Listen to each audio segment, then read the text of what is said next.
BNP আর India বোঝাপড়া হয়ে গেছে। কি হয়েছে সেই বোঝাপড়ায়?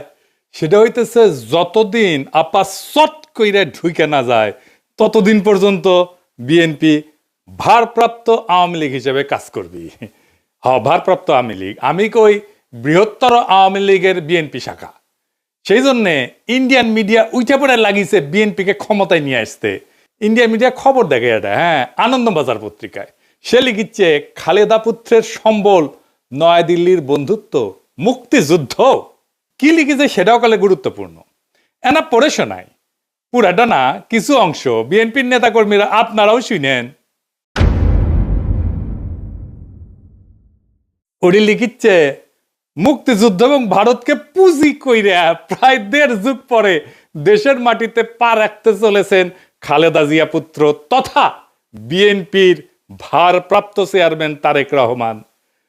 নভেম্বরে সমাজ মাধ্যমে তারেক লিখেছিলেন, এখনই দেশে ফেরার বিষয়ে সিদ্ধান্ত নেয়ার সুযোগ তার জন্য অবারিত এবং একক নিয়ন্ত্রণাধীন না। অনেকেরই প্রশ্ন, দিন 15-18 মধ্যে কি এমন হইল যে তিনি দেশে ফেরার ঘোষণা করলেন? বাস্তব হইল, মানে এখানে কইছে কেন দেশে ফেরার ঘোষণা করলেন, এটা কইছে এখানে বাস্তব হইল নয়াদিল্লির সমর্থন অনেকটাই নিশ্চিত করে ফেলেছেন বিএনপির ভারপ্রাপ্ত চেয়ারম্যান। বিদেশ মন্ত্রক সূত্রের খবর, বিদেশ মন্ত্রক মানে পররাষ্ট্র মন্ত্রণালয়, মানে ইন্ডিয়ার পররাষ্ট্র মন্ত্রণালয়, এটা কইছে বিএনপি ক্ষমতায় আসলে ভারত বাংলাদেশের মধ্যে যে চুক্তিগুলো আছে তাতে কোনো প্রভাব পড়বে না এবং বাংলাদেশের মাটিকে কোনো ভারত বিরোধী কাজে ব্যবহার করতে দেওয়া হবে না, এই মর্মে প্রতিশ্রুতি পাওয়া গিয়েছে তারেকের কাছ থেকে। কি মজা! ভারতের গোয়েন্দা সূত্রের বক্তব্য, ঢাকাকে পাশে পেতে নয়াদিল্লিরও দরকার বিএনপিকেই, কারণ কর্মকাণ্ড নিষিদ্ধ হয়, ভোটে লড়তে পারছে না আওয়ামী লীগ। তাই বাংলাদেশে কট্টরপন্থীদের বারবারন্ত আটকাইতে পারে একমাত্র বিএনপি। নির্বাচনের মাধ্যমে খালেদার দল ক্ষমতাসীন হইলে বাংলাদেশে ভারত বিরোধী তৎপরতায় রাশ টানা যাবে। তাই আওয়ামী লীগের সঙ্গে সখ্য থাকা সত্ত্বেও অবস্থা বুঝে ব্যবস্থা হিসেবে তারেকের পাশে থাকতে হচ্ছে নয়াদিল্লিকে। মাশাআল্লাহ! তাইলে তারেক রহমানের দেশে ফেরার সিদ্ধান্তটা ঝুইলা ছিল ইন্ডিয়ার সাথে বোঝাপড়ায়। আমি নিউজটা বাইর হওয়ার পরে কয়েকদিন দেরি করেছি এপিসোড করতে। আরে ক্ষীণা আশা ছিল যে বিএনপি হয়তো এই সংবাদের প্রতিবাদ জানাবে, জানাইছে, জানায় নাই। তার মানে প্রত্যেকটা শব্দ এই নিউজের সত্য। আর একটা ইন্টারভিউ দেখায় সুবীর নন্দীরা চেনেন তো, উই আসলে রয়ের স্পোক্সম্যান, মাউথপিস। রজা বলতে চায় বাংলাদেশ নিয়ে, তারাই দিয়ে বলায়। সে কি বলতেছে শুনেন। ভারত বাংলাদেশে কোন সরকার চাইবে? খুব সোজা উত্তর আমি তোমায় দিয়ে দিচ্ছি। Awami League is not in election, next best option is BNP, obviously not Jamaat. তারা অলরেডি 50 লাখ লোক নিয়ে জেহার টেয়াদের হুমকি দিচ্ছে, ফলে জামাত অবভিয়াসলি ইন্ডিয়া চাইবে না। অত অনেক কথা, ডিপ্লোম্যাটিক কথা বলে তো লাভ। কানেকশনটা হচ্ছে 71। আমরা একসাথে, আমার সৈন্য এবং মুক্তিযোদ্ধারা রক্ত ঝরিয়েছে, সেই সুবাদে Awami League. This is the historical fact. তো এই জায়গাতে হঠাৎ করে আজকে অন্য কিছু ডাইনামিক্স চলে আসবে, এটা তো আশা করাটাও ভুল। কিন্তু যে গভর্নমেন্ট আসবে তার সাথে ইন্ডিয়াকে তো ডিল করতে হবে। শুনেছেন তো? এইবার আরাটা দেখেন। তারপরে বিএনপি ভারতের পক্ষে এখন যে মুহূর্তে যতগুলো রাজনৈতিক প্রতিষ্ঠান আছে তার মধ্যে বিএনপি সব থেকে বেশি প্রো ইন্ডিয়া স্ট্যান্ড নিতে শুরু করেছে এবং বাণিজ্যের জন্য সহায়তা করবে বলছে। এখন এই অবস্থায় বিএনপির সাথে জামাতদের ঝগড়া হয়ে গেছে এবং জামাতকে তারা অত আসন দিতে চাইছে না। ভারত জামাতকে এই মুহূর্তে চায় না যে জামাত ক্ষমতায় আসুক, বরং বিএনপি ক্ষমতায় এলে ভারতের নিয়ন্ত্রণ করতে সুবিধা হয়। দেখেছেন, কইতেছে বিএনপি সবচেয়ে প্রো ইন্ডিয়া স্ট্যান্ড নিতে শুরু করছে। ইন্ডিয়ান রে কয় কি খুশি। এইটা তো গেল ইন্ডিয়ান মিডিয়ার কথা। দেশে আবার ইন্ডিয়ার 2টা মিডিয়া আছে না, পন্দের আলো আর দিল্লি স্টার। এদের ডাকিছে বিএনপি তারেক রহমানের স্বদেশ প্রত্যাবর্তনের বিষয়ে আলোচনা সবাই। হ্যাঁ, উনি পন্দের আলো যাবি না তা তো হয় না, তাই না? ওই যে কারণ আছে না, কারণ ওইটা গান আছে না, আলু আমার আলু ওগো আলুই ভুবন ভরা। ওরা যেটি দেখে সেটি আলু ছাড়া আর কিছু দেখে না। পুন্দের আলু আর প্রথম আলু। বাঙ্গু বাটপাটদের শিরোমণি মতিউর রহমান কি কইছে শুনেন। আমি ব্যক্তিগতভাবে এটা মনে করি যে দেশে একটা রাজনৈতিক শূন্যতা রয়েছে, চলছে, এটা একটা বিপজ্জনক। আমি সবসময় ভাবতাম বা এখনও মনে করি যে বিএনপির ভারপ্রাপ্ত চেয়ারম্যানের আরেকটু আগে, বেশ একটু আগে যদি আসতে পারতেন, তাহলে এক্ষেত্রে হয়তো বিএনপি এবং দেশের মধ্যে একটা ভালো সুবিধাজনক অবস্থা তৈরি হতে পারত। এই মতিউর রহমান এখন তারেক রহমানের পায়ে পড়ে, বিএনপির পায়ে পড়ে, সেই লিখেছিল তারেকের দুর্নীতির বিচার হতে হবে। সেইখানে তারেক রহমানের নিজের স্বাক্ষরিত একটা হলফনামা থেকে উল্লেখ করে কইছিল এই মতিউর রহমান যে তারেক রহমান দুর্নীতি করেছে সেটা সে নিজেই স্বীকার করেছে, এ বাটপারি কইছিল। আবার ওই মামলা থেকে তারেক রহমান খালাস পেলে আবার প্রথম আলোয় লিখেছিল নৈতিকভাবে তারেকও দণ্ডিত, খালাস পেলে কি হয়েছে, তুই নৈতিকভাবে দণ্ডিত, বুঝছাও। আর এখন কয় তারেক রহমান আগে দেশে ফিরলে ভালো হইতো। তো মতি ভাই, আপনি দুর্নীতির বিচার করবেন না তারেকের, নাকি স্যাপ ফেলে স্যাটে নিছেন? ওই নিজেই তার আলপিনে প্রচ্ছদ প্রতিবেদন করেছিল তেলে ডুবে যাচ্ছেন তারেক রহমান, ওই তেল এখন তারেক রহমান কিছু দিচ্ছে, রেখে দিছিল নিজের জন্য। তো প্রথম আলো যে বিএনপি কি পরিমাণে ভালোবাসে, ভালোবাসা যে কত সেটা একটু দেখি। আসেন। লিখিচ্ছে বগুড়ায় তারেককে ঘিরে আছে খুন সন্ত্রাসে জড়িত নেতাকর্মীরা। মতিউর রহমান এখন শিওর, এখন আর খুন সন্ত্রাসে জড়িত নেতাকর্মীরা তারেক রহমানকে ঘিরে থাকবে না। গ্রেনেড হামলা মামলা নিয়ে করছে তাজউদ্দিনকে পাকিস্তানে পাঠায় ডিজিএফআই, জানতেন খালেদা। খালেদার সম্মতিতে বসুন্ধরার কাছে 100 কোটি টাকা চাইছিলেন তারেক, জিজ্ঞাসাবাদে বাবর। তো মতি ভাই কয় টাকা দিছে আপনার? সাব্বির খুনের ঘটনা চাপা দিতে আপোস রফা। তারেকের স্বেচ্ছাচারিতার অনেক নজির বগুড়ায়, ওগুলো কি উঠে গেছে? আচ্ছা, তারেক কি হিসাবে বগুড়ায় এত উদ্বোধন স্থাপন করছেন? আরো লাগবে, ওর পায়ে পড়তেও সময় লাগে না, ধাক্কা দিয়ে ফেলাই দিতেও সময় লাগে না। মূল উদ্দেশ্য হচ্ছে টিকে থাকা, যেন তেন প্রকারে টিকে থাকা। তো এইগুলো কি জার্নালিজম, বস্তুনিষ্ঠ সাংবাদিকতা? এই নিউজগুলো যদি সত্য হয় তাহলে মতিউর রহমানের কি তারেক রহমানের প্রত্যাবর্তনে মিটিং এ যায় তারেক রহমানকে দেশে কেন আসলো না সেই নিয়ে কান্নাকাটি করা যায় নৈতিকভাবে? এটা জায়েজ, এথিক্যালি উচিত এইটা? হাদি গুলি খাওয়ার পরে শিরোনাম করেছিল তফসিলের পরের দিন পার্থে গুলিবিদ্ধ, হাদির নামটা পর্যন্ত লেখে নাই। এতই ঘৃণা একজন মাদ্রাসা পড়ুয়া তরুণ প্রতিশ্রুতিশীল রাজনৈতিক নেতার প্রতি। এই যে প্রথম আলোর মজলুম ঘৃণা আর তেলা মাথায় তেল দেওয়া, এটা কি বার্তা দেয়? বার্তা দেয় এটাই যে আপনি শক্তের ভক্ত, নরমের জম, তাইলে তো আপনার সাথে গায়ের জোর দেখাবেই মানুষ, গায়ের জোরেই কথা কবে মানুষ।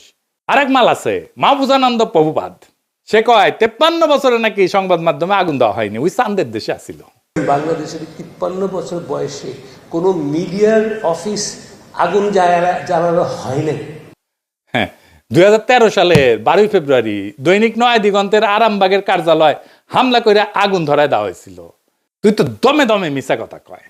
ওই আগুনে পোড়ার পরে পত্রিকা বাইট করিছে, লিখিছে আনবাউড, মানে হইতেছে মাথা নত করে না। বাহ, প্রচুর প্রচুর সাহস। আসেন তার একটা ক্লিপ দেখি বেনজিরকে নিয়ে। বেনজিরের ভয়ে নাকি ওই কাঁপিচ্ছিল, শুনেন। আমরা কিন্তু এই যে আইজিপি বেনজিরের যে তার যে কুকর্ম আমরা কিন্তু মিডিয়াতে জানতাম, কিন্তু রিপোর্ট করতে সাহস পাইনি। আপনি হয়তো কিছু করতেন না, সরকার হয়তো কিছু করতো না, বাট ওই ধরনের একটা পাওয়ারফুল আইজিপি সে তো একটা সাংবাদিকরা কি না করতে পারত।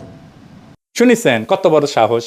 মাইনে নিলাম যে ওই ভিতু, তো তাইলে কি ওই পত্রিকার স্লোগানে journalism without fear or favour লেখার নৈতিক অধিকার আছে? মানে মাহফুজা নাম, আপনার লজ্জা নাই? আপনি তরুণদের কি শিখাইতেছেন? আপনার লজ্জা লাগে না এত ভণ্ডামি করতে? ভণ্ডামির তো মাত্রা আছে। আবার ক্রিটিক্যাল জার্নালিজম করার কথা কয়। ক্রিটিক্যাল জার্নালিজম বুঝে ডিজিএফ এর সাথে আন্ডারস্ট্যান্ডিং করে জার্নালিজম করেছে। এই যে তাসনিম কলিলি কয়ে দিছে, ডিজিএফ এর দেওয়া নিউজ ভেরিফাই না করে ছাপাইছে, আবার পরে স্বীকারও করেছে এটা তো ভুল ছিল। তুমি যদি আমাকে জিজ্ঞেস করো আমার সাংবাদিক জীবনে, এডিটরের জীবনে ওটা হচ্ছে একটা বিরাট ভুল। আমি ভুল করেছি। ওই সময় ডিজিএফআই এর দেওয়া নিউজ আমার ছাপানো উচিত হয়নি। ইট ওয়াজ এ ব্যাড এডিটোরিয়াল জাজমেন্ট। আমি ভুল করেছি। শুনেছেন, আমি কইছিলাম এই ডেইলি স্টারের জার্নালিজম নিয়ে 100 ঘন্টার এপিসোড করা যায়। গতকাল আমি একটা পুরানা ভিডিও দিছি, দেখেছেন না সবাই? অনেক দিন তো হইল। জবাব দিছে ডেইলি স্টার, আমার উত্থাপিত প্রশ্নের জবাব দিছে নাকি এরা জবাব দিয়ে তার ঊর্ধ্বে মিডিয়া? এরা সার্বভৌম একটা অথরিটি হইছে, সবকিছুর ঊর্ধ্বে, ওরা কেউ প্রশ্ন করতে পারবে না। তো আসলে আসেন, এই যে দুইটা গণমাধ্যম, এই যে দুইটা প্রথম পন্দের আলো আর দিল্লি স্টার, এটা কি গণমাধ্যম? গণমাধ্যমের ভূমিকা বুঝতে হলে আমাদের দুইটা জিনিস বুঝতে হবে, ট্রুথ এবং ফ্যাক্টস। সত্য কি এবং ঘটনা কি। ফ্যাক্টস হইতেছে মানে ঘটনা হইতেছে আমরা পরিষ্কার যেটা দেখছি হাদিস জানা যায় লাখ লাখ মানুষ হয়েছে না, 10 থেকে 15 লাখ মানুষ হয়েছে, আমরা সবাই দেখছি কয়েকদিন আগের ঘটনা। কিন্তু জানাজার ট্রুথ, সত্য তৈরি করা ট্রুথ মেকিং মেশিন কি? পুন্দের আলো আর ডেইলি স্টার। আমরা চোখের সামনে দেখলাম 10 থেকে 15 লাখ লোক। দিল্লি স্টার লিখেছে শয়ে। আজকের ঘটনা যদি ইতিহাসে আদৌ স্থান পায় তাহলে এটা স্থান পাবে পুন্দের আলো দিল্লি স্টারের বিবৃতিতে কি আছে সেটা দিয়া। দিল্লি স্টার লিখছে শত হাজার না, লাখ না, শত ওই যে হাদি না, একজন প্রার্থীকে লিখেছে। এটাই থেকে যাবে ইতিহাসে। আমাদের আবেগ হাদিকে নিয়ে আজকে যে এটা 50 বছর পরে সেটা থাকবে না, কারণ আমরা অনেকেই থাকবো না, অনেকে জানবেই না এই ঘটনা। তখন থাকবে এই পত্রিকার ট্রুথ যেটা লিখেছে ওরা। পুন্দের আলো আর দিল্লি স্টার কোনো মিডিয়া প্রতিষ্ঠান নাই, এগুলো হইতেছে জনগণের যে কর্মকাণ্ড, আমাদের যে পাবলিক রেকর্ড, এগুলোর কাস্টোডিয়ান। আমাদের দৈনিক, আমাদের যে বাস্তবতার উপাখ্যান, এইটা রচনা করে পুন্দের আলো আর দিল্লি স্টার। এটার একটা শক্তিশালী প্ল্যাটফর্ম। তাদের মতো করে যেইটা পুন্দের আলো আর ডেইলি স্টারের নিজের চিন্তার, নিজের জগতের বাইরে, সেটাকে সে বাদ দিয়া দেয়। হাদি নামি আসে না, প্রার্থী হইয়া যায়। শয়ে হয় মিলিয়নের বদলে। এইভাবে সত্য নির্মাণ করে এই মিডিয়াগুলা। সত্য কিন্তু কখনো নিরপেক্ষ না, সত্য সবসময় একটা মতাদর্শিক নির্মাণ। তাইলে পুন্দের আলো আর দিল্লি স্টার কার পক্ষে সত্য নির্মাণ করে, কার স্বার্থ রক্ষা করে, সবাই জানে, সব সুতিয়া জানে। এই প্রশ্নের উত্তর জানে না এরকম কেউ নাই, কিন্তু বলবে না। ও বলতে হইলে তখন এই লোকদেরকেই বলতে হয়। নিকা বসার আগে ইদ্যৎকাল বলে একটা জিনিস আছে, আপনারা ভালো জানেন। তাইলে এই পুন্দের আলো আর দিল্লি স্টারের ভাতার আওয়ামী লীগের সাথে বিচ্ছেদের পরের ইদ্যৎকাল শেষ হওয়ার আগেই বিএনপির সাথে কেন নিকা বসলো? কারণ এই দুইটা পত্রিকায় ফ্যাসিস্ট শক্তির সহযোগী ছিল। এদের বিচার হওয়া উচিত ছিল, গণ আদালতে বিচার হওয়া উচিত ছিল। কিন্তু এদের সম্পদ, এদের কন্ট্রোল, এটা গোপনে বিএনপির কাছে সম্পত্তি হস্তান্তর হবে। বিএনপি সব জায়গায়, সব মিডিয়াতে নিজেদের লোক বসাইছে। কালের কণ্ঠে কে সম্পাদক, বাংলাদেশ প্রতিদিনে কে সম্পাদক, 8 টিভিতে কে শেয়ার নিছে, 71 টিভিতে মালিকানা নিছে কে, সব বিএনপি। নাম কইলাম না আজকের। তারা ভাবিছে নিরাপত্তা দিবি বিএনপি। খারান আইসেনি, আমি না ঘোড়ায় আসবো, ঘোড়ায়। আপনাদের জন্য আসার আমার টাইম নাই। এডিটর সাহেব ঘোড়ার হাসিটা দেন। যাদের প্রোটেকশনের আশায় আছেন তাদের কয়টা ক্লিপ দেখাই। মির্জা আব্বাসরে দেখেন।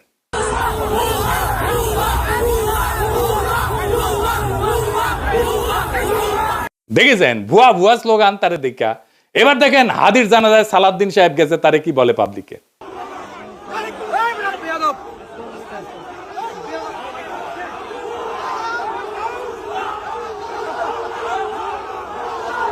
দেখেছেন এটিও ভুয়া স্লোগান। এবার দেখেন ফিরে যেতেছে সালাউদ্দিন, সেটিও দেখেন কি ভুয়া স্লোগান।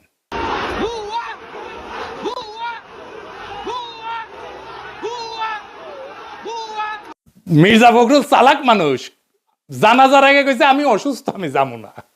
সত্যি অসুস্থ কিনা আল্লাহ জানেন। বিএনপি শীর্ষ নেতাদের প্রতি জনগণের অনাস্থা আর অশ্রদ্ধা কোন জায়গায় গেছে দেখেন। এরা ইলেকশনে জিতবে কি মনে হয় আপনাদের? এই অন্তর্বর্তীকালীন সরকার গণমাধ্যমগুলোর ফ্যাসিস্ট ভূমিকা এবং তাদের নেতৃত্ব প্রদানকারী চরিত্রগুলোকে বিচারের আওতায় আনতে ব্যর্থ হয়েছে। শুধু ব্যর্থ হয় নাই, তাদেরকে আশ্রয় দিছে, প্রোটেকশন দিছে, তাদেরকে এম্পাওয়ার করছে। প্রফেসর ইউনূস দেখে এদের সাথে বসে কথা বলে, সাক্ষাৎকার দেয়। এই কারণেই জনতা শাস্তি দেওয়ার কাজটা নিজেদের হাতে তুলে নিতে বাধ্য হয়েছে। হাদির জানাজা প্রমাণ করছে জুলাইয়ের আগুন নেভে নাই, বিপ্লবী ছাত্র জনতা ঘরে ফিরে যায় নাই। জুলাই বিপ্লবকে এই জন্য হয়েছিল যে এক ফ্যাসিস্ট শাসকের জায়গায় আর একটা ভারপ্রাপ্ত ফ্যাসিজম বসবে। আওয়ামী লীগের জায়গায় ভারপ্রাপ্ত আওয়ামী লীগ হয়ে বসবে বিএনপি, যার গ্যারান্টার হবে নয়াদিল্লি। সেই জন্য তো হয় নাই। কিন্তু বিএনপি কি করলো? তারা বিপ্লবের আগুনকে নেগোসিয়েশনের কয়লায় ফেলে দিল, ক্ষমতার কয়লায় ফেলে দিল। তারা ছাত্র জনতার রক্তকে জিও পলিটিক্যাল কারেন্সি বানালো। এইটাতে বিএনপি শেষ হয়ে যাবে। এই দেশের মানুষ একটা জিনিস সহ্য করতে পারে না, সেটা হইতেছে বেইমানি। বিএনপি জনতার সাথে, শহীদের রক্তের সাথে বেইমানি করছে, বিপ্লবের সাথে বেইমানি করছে। আওয়ামী লীগ ক্ষমতায় ছিল ইন্ডিয়ার জোরে, এখন বিএনপি ক্ষমতায় আসতে চায় ইন্ডিয়ার সাথে বোঝাপড়ায়। দুইটারই একই রোগ, শুধু উপসর্গ বদলাইছে। আর মানুষ সেটা বুঝে গেছে। হাদির জানাজায় প্রমাণ করছে জুলাইয়ের আগুন নেবে নাই, ছাত্র জনতা ঘরে ফিরে যায় নাই। ওরা কাউকে ম্যান্ডেট দেয় নাই, না ভারতকে, না বিএনপিকে, না মিডিয়ার সত্য বানানোর মেশিনকে। এই কারণেই কইতেছি বিএনপির পরাজয় আসবে ভোটের দিন না, পরাজয় শুরু হয়ে গেছে নৈতিক জায়গা থেকে। যেই দল বিপ্লবের সঙ্গে বিশ্বাসঘাতকতা করে সেই দল ক্ষমতায় যাবে না, গেলেও টিকে থাকতে পারবে না। ক্ষমতায় যাক বা না যাক, ইতিহাস তাকে ক্ষমা করবে না। জুলাই কোনো ইন্টারভেল না, জুলাই কোনো সিনেমা না, জুলাই কোনো পিকনিক না, জুলাই কোনো দর কষাকষির বিরতি না। জুলাই ছিল এবং থাকবে ভারতের সাথে বোঝাপড়া আর দেশি ফ্যাসিজম, দুইটার বিরুদ্ধেই জুলাই জিন্দা থাকবে। এই সত্য যতদিন থাকবে ততদিন বিএনপির এই বোঝাপড়াই তাদের সবচেয়ে বড় রাজনৈতিক আত্মঘাতী সিদ্ধান্ত হয়ে থাকবে। পরাজয় শুরু হয়েছে, ওই বিশ্বাসঘাতকতার দিন থেকে পরাজয় শুরু হয়েছে। জুলাই শেষ হয় নাই, জুলাই বিশ্বাসঘাতক কাউকে ক্ষমা করবে না। ইনকিলাব জিন্দাবাদ।